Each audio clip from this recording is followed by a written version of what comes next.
আসসালামু আলাইকুম। তো যাক, আজকে আমরা আসছি এই যে আলকুতে, এই যে হরিণের মাংস।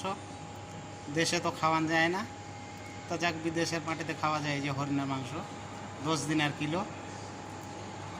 এই যে হরিণের শিং কত বড়, একবারে কাটে ঝুলায় রাখছে। তো এটা হচ্ছে ফাহিল আলকুত, আলকুত ফাহিল আলকুত মল। তো এই যে হচ্ছে হরিণের মাংস, একবারে বিশাল হরিণের। এটা হচ্ছে ফাহিল আলকুত, আলকুত মহলে কার কার লাগবে চলে আসবেন। হরিণ বল ভাই, শিংটা কত বড় একবার দেখছো? এটার শিং, এটা কিন্তু কাটে দিচ্ছে শিংটা, ওটা কাটে রাখছে এটা কাটে রাখছে, এটা শিংটা শুধু রাখছে। তো কিলো হচ্ছে 10 দিনার, 10 দিনার, মানে 10 দিনার, 10 দিনার। তো চলো ইনশাআল্লাহ পরে পরে আসে নিয়ে যাবো।